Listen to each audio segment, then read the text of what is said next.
Halo rekan-rekan semua, para pejuang PPG calon guru tahun 2026. Pada hari ini kita akan mencoba melakukan tryout ya untuk soal literasi dan numerasi bagian pertama. Di sini nanti kita akan bahas soal literasi dan numerasi sebanyak 20 soal beserta dengan pembahasan. Yuk langsung saja kita mulai, tapi jangan lupa rekan-rekan untuk subscribe ya untuk mendukung agar video-video untuk pembahasan tryout dan yang lainnya bisa terus kami sajikan begitu. Oke, langsung saja untuk soal yang pertama.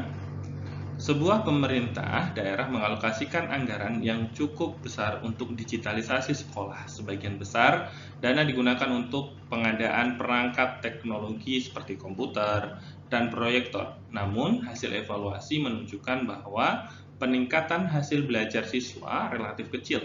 Tim evaluator menemukan bahwa sebagian besar guru belum memperoleh pelatihan yang memadai dalam memanfaatkan teknologi untuk pembelajaran. Manakah kesimpulan yang paling sesuai dari paragraf di atas? Silakan rekan-rekan bisa memilih antara A sampai kemudian D.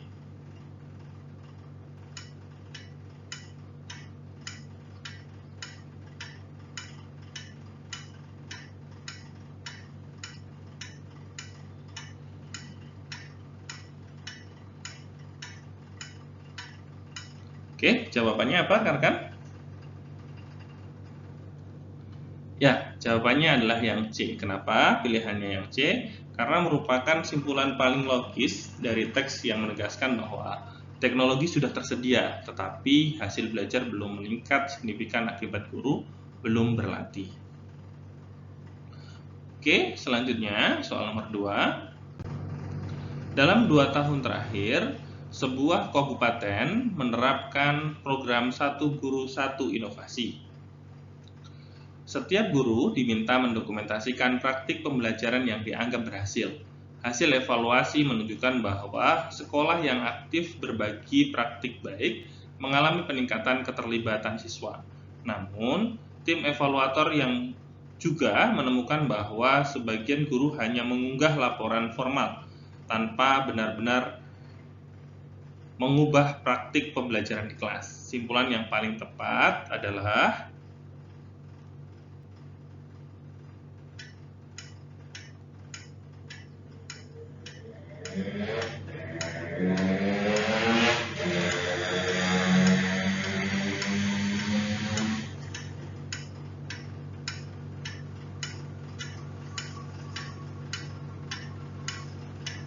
apa kira-kira rekan?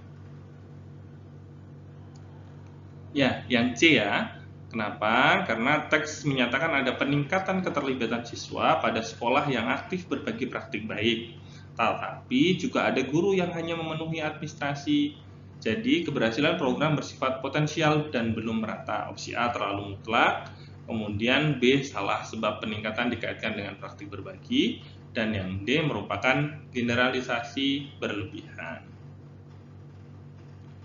Oke, soal nomor 3. Dalam 5 tahun terakhir, jumlah pengunjung perpustakaan sekolah menurun. Di sisi lain, akses siswa terhadap jumlah belajar digital meningkat hampir 3 kali lipat. Kepala sekolah berpendapat bahwa perpustakaan fisik tidak lagi diperlukan. Kelemahan utama argumen kepala sekolah adalah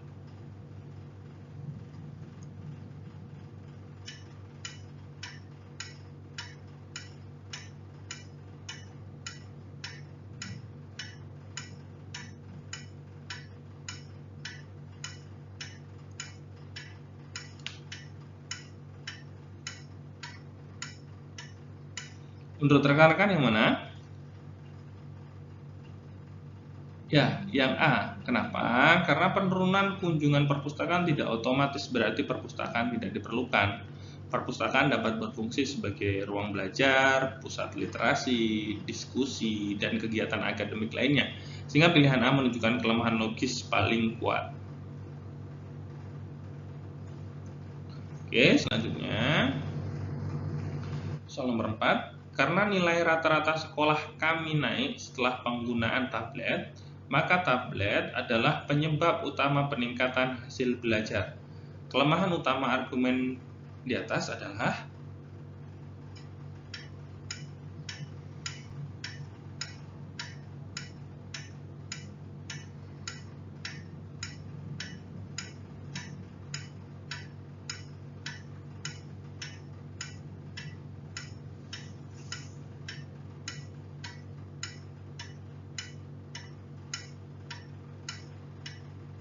Yang mana rekan-rekan kira-kira?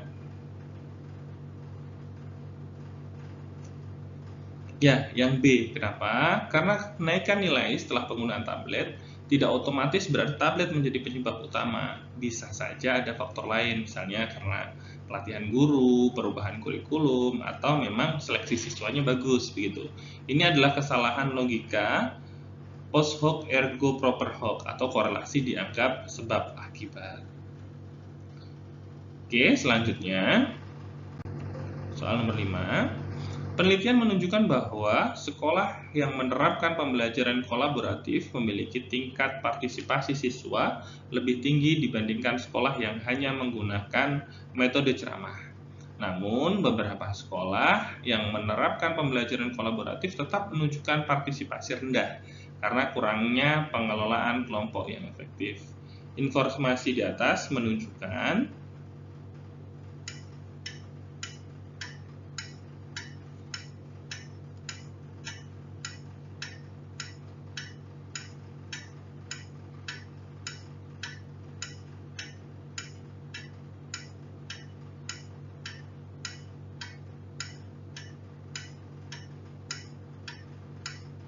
yang mana kira-kira rekan-rekan jawabannya? Ya, yang C. Kenapa? Karena teks menunjukkan adanya hubungan antara pembelajaran kolaboratif dan partisipasi, tetapi keberhasilannya bergantung pada kualitas implementasi, sehingga pilihan A itu terlalu mutlak, pilihan B dan D itu bertentangan dengan isi teks, sehingga jawaban yang paling tepat adalah yang C. Baik, selanjutnya soal nomor 6. Teks A. Sekolah perlu memperketat aturan penggunaan gawai agar siswa lebih fokus belajar. Sedangkan teks B, sekolah perlu mengajarkan literasi digital agar siswa mampu menggunakan gawai secara bertanggung jawab. Persamaan kedua teks adalah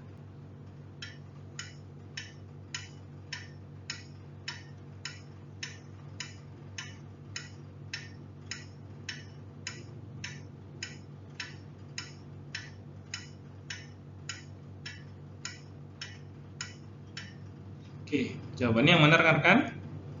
Ya, yang C. Kenapa? Karena teks A itu menekankan pembatasan, sedangkan teks B itu menekankan pendidikan literasi digital.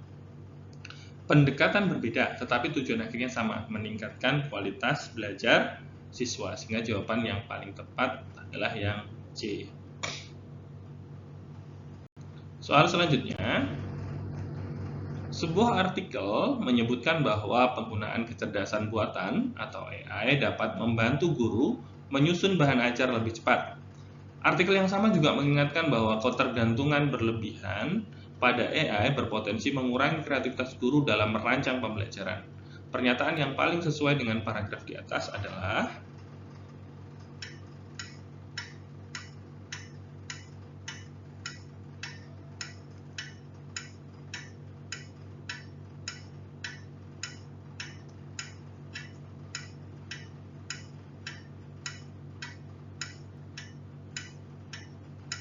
jawabannya yang benar, rekan-rekan? Ya, yang B. Kenapa? Karena paragraf di atas itu menyajikan manfaat dan risiko sekaligus, sehingga kesimpulan yang tepat adalah penggunaan AI perlu dilakukan secara bijaksana, sehingga jawaban yang dianggap paling tepat adalah yang B. Kemudian soal nomor 8, di situ disajikan data keterlambatan siswa semester genap.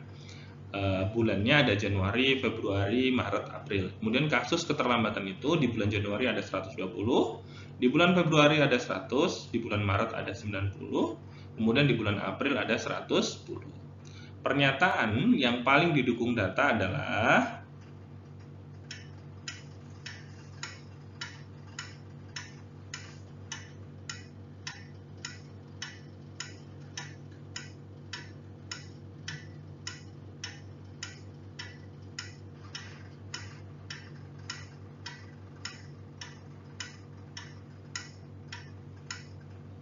kira-kira yang mana, rekan-rekan?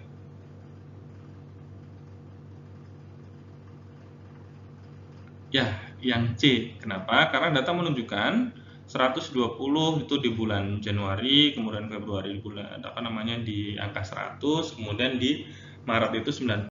Jadi memang mengalami penurunan, kemudian naik kembali di bulan April yaitu menjadi 110. Nah, jadi hanya opsi C yang sepenuhnya sesuai data. Opsi B salah karena tidak konsisten sampai April. Oke, selanjutnya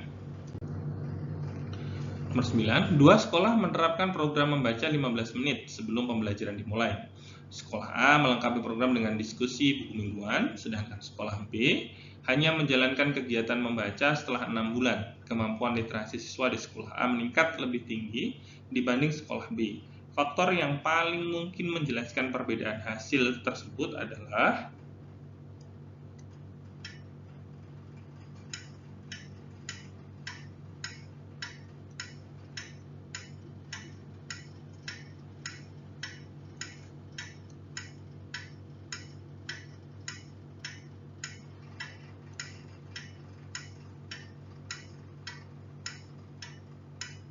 yang mana kira-kira rekan-rekan?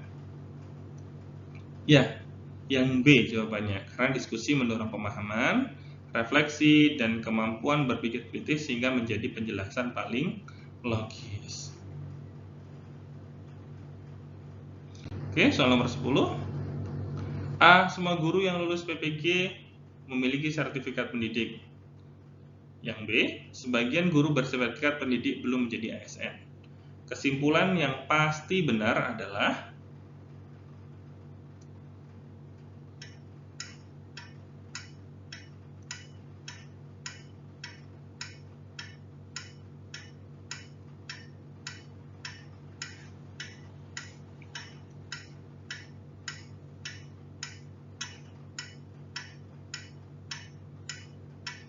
yang mana nih kira-kira rekan-rekan jawabannya? Ya, yang B. Dari premis 1 itu lulusan PPG kemudian bersertifikat, ya kan?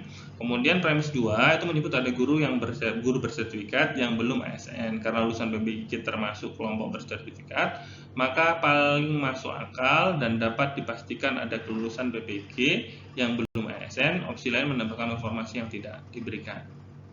Jadi jawaban yang tepat adalah yang B. Oke, kemudian soal nomor 11. Sebuah sekolah itu memiliki 1.200 siswa. Oke.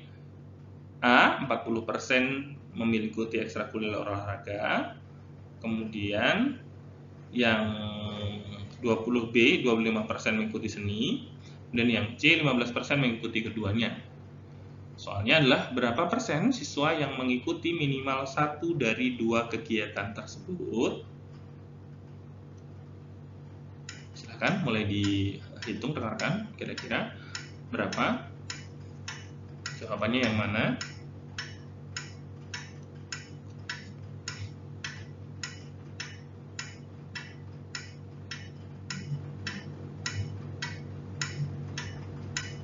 Oke, sudah ketemu rekan-rekan jawabannya yang mana?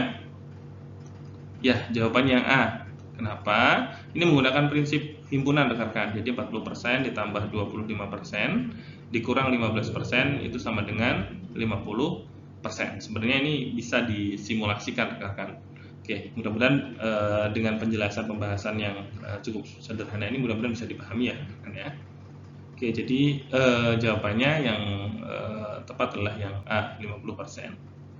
Oke, kemudian nomor 12 ini sudah masuk soal dari nomor 11 tadi soal numerasi ya. Oke, nomor 12, jumlah peserta didik sebuah sekolah naik 20% pada 2025 dibanding 2024. Pada 2026 jumlahnya turun 10% dibanding 2025. Jika tahun 2024 ada 1.000 siswa, jumlah siswa tahun 2026 adalah, silakan bisa mulai dihitung.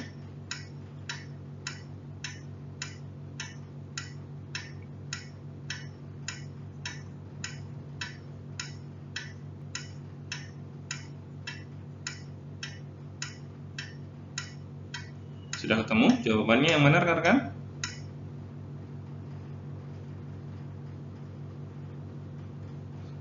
Jawabannya adalah yang A. Caranya adalah 2025 itu dihitung dulu 1000 kali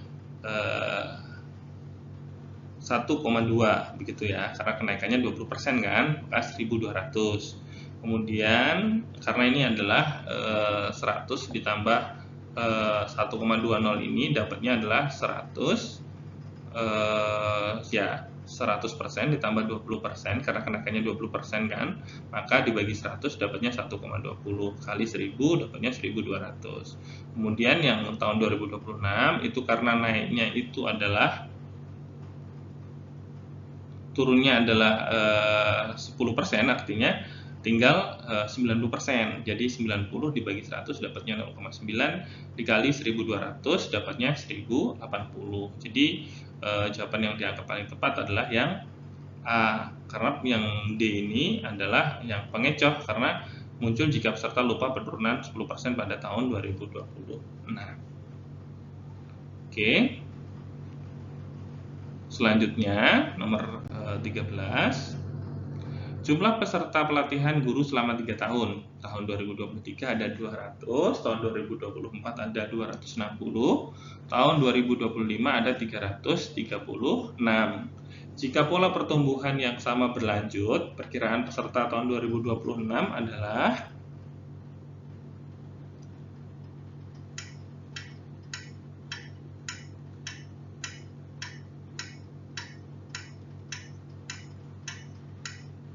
coba dihitung rekan-rekan.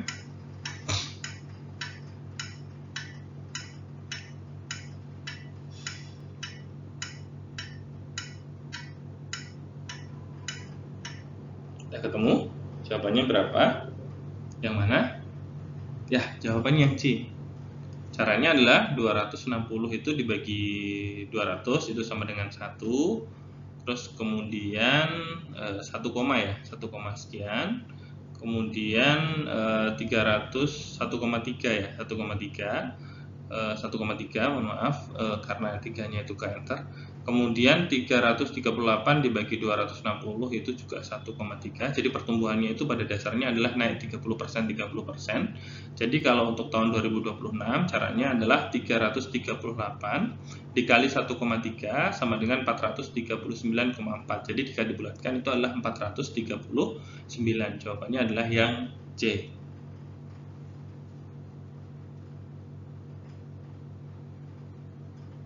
Oke, selanjutnya ini rata-rata disajikan di dalam grafik batang itu nilai rata-rata ujian. Yang A itu 72, kemudian yang B adalah 80, kemudian yang C adalah 96 dan yang D adalah 64. Sekolah mana yang memiliki selisih terbesar terhadap rata-rata keseluruhan?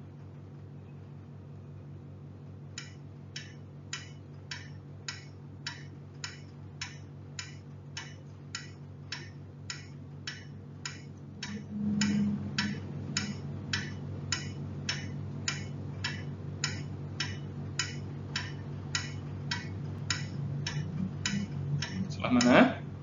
Sudah ketemu rekan-rekan?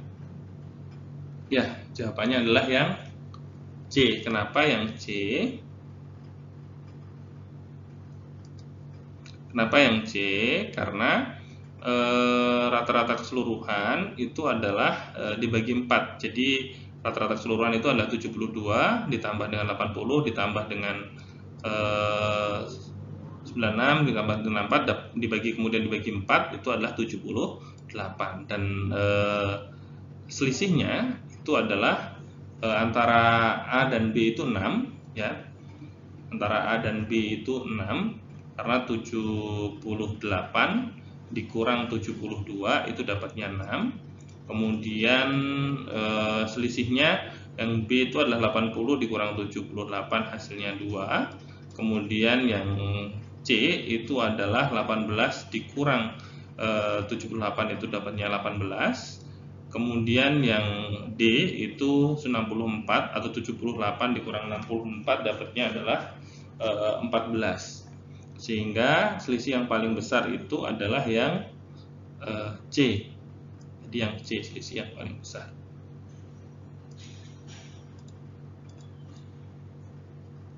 Jadi itu selisih yang paling besar.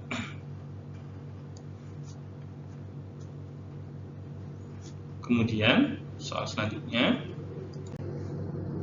nomor 15.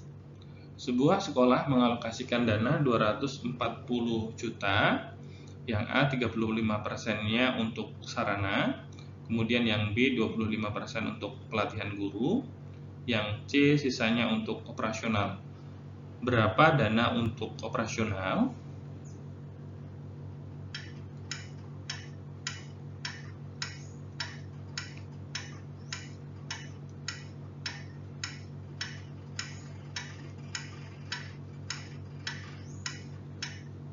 Sudah dihitung? Ketemu?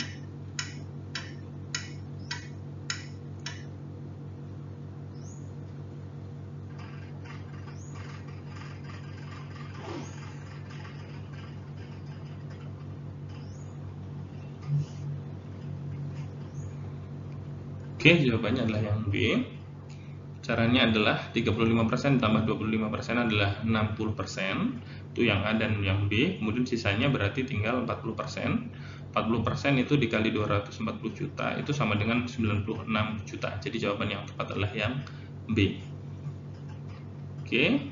Selanjutnya nomor 16. Sebuah sekolah mengalokasikan 30% anggaran untuk sarana, 25% untuk pelatihan guru, dan sisanya untuk operasional. Jika anggaran total 800 juta, dana operasionalnya adalah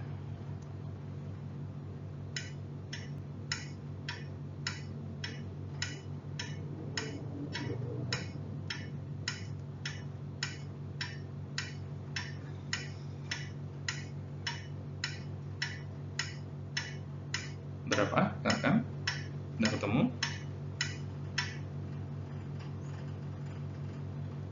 Ya, jawaban yang C. Sarana plus pelatihan itu adalah 30 tambah 25% adalah 55%. Artinya dana operasionalnya 100 dikurang 55% kan tinggal 45% ya. 45% kali 800 juta itu adalah 360 juta. Artinya jawaban yang tepat adalah yang C. Oke, selanjutnya nomor 17. Nilai numerasi 5 siswa itu adalah 72, 75, 78, 85, dan 110. Ukuran pemusatan data yang paling terpengaruh oleh nilai ekstrim adalah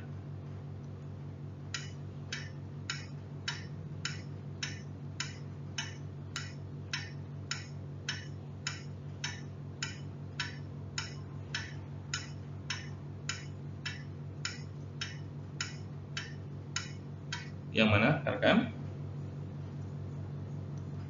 Ya, yang D. Kenapa? Karena nilai 110 itu pencilan atau outlier, sehingga rata-rata sangat sensitif terhadap nilai ekstrim, median relatif stabil. Jadi jawaban yang tepat adalah yang D, rata-rata. Oke, selanjutnya nomor 18. Nilai tes 9 peserta adalah 70, 72, 74, 76, 78, 80, 82, 84, 100. Pernyataan yang paling tepat adalah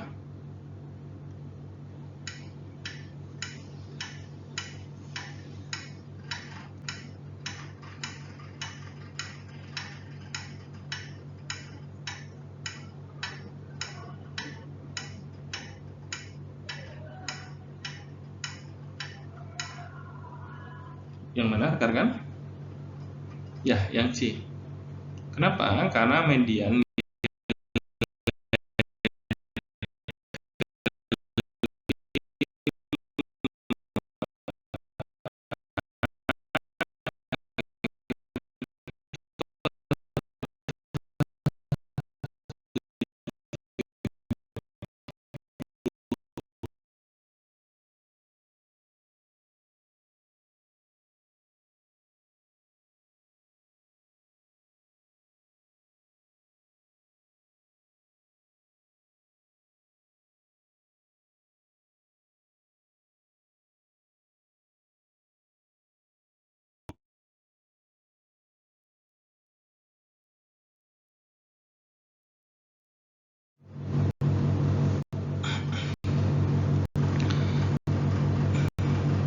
ya, jadi median nilai kelima itu adalah 78.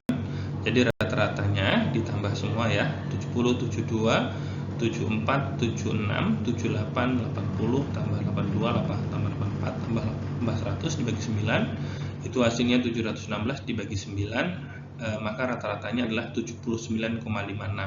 Jadi nilai ekstrim 100 menarik rata-rata ke atas sehingga rata-rata lebih dari median. Maka jawaban yang dianggap tepat adalah yang C. Oke, selanjutnya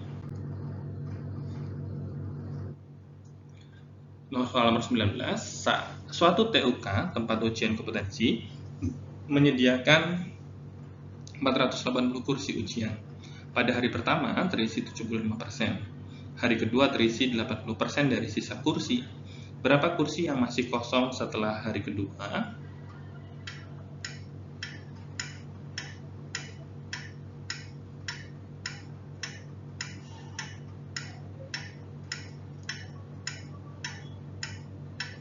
Berapa rekan-rekan? Sudah ketemu jawabannya?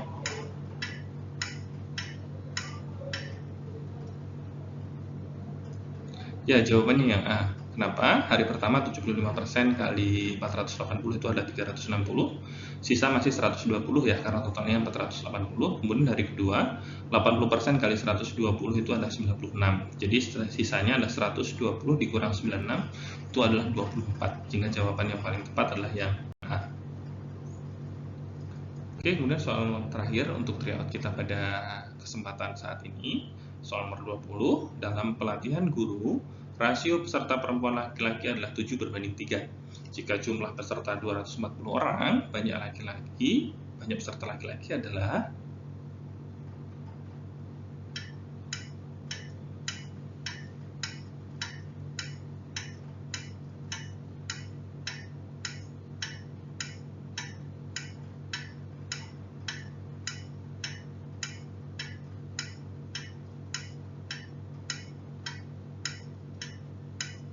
ketemu, dengarkan? Ya, jawabannya adalah yang A, karena total bagian itu kan 7 plus 3 itu adalah 10 ya, artinya 100%-nya itu adalah 10. Laki-laki itu adalah 3/10 kali 240 itu sama dengan 72. Jadi untuk laki-laki itu adalah yang 72 dan sedangkan yang perempuan adalah 168. Itu sebagai pengecoh jumlah perempuannya. Oke, rekan-rekan, untuk tryout ataupun latihan soal untuk literasi dan numerasi sebagai persiapan untuk seleksi substantif pada PPG calon guru tahun 2026. Sampai di sini terlebih dahulu ya rekan-rekan. Nanti kita lanjutkan kembali. Jika ada hal-hal yang mungkin dirasa jawabannya tidak tepat atau butuh penjelasan lebih, silahkan bisa disampaikan di kolom komentar. Dan sekali lagi kami mohon untuk bisa teman-teman like dan subscribe ya, agar kami terus semangat untuk memberikan video-video yang bermanfaat untuk rekan-rekan semuanya. Mungkin itu yang bisa kami sampaikan. Saya kira wassalamualaikum warahmatullahi wabarakatuh.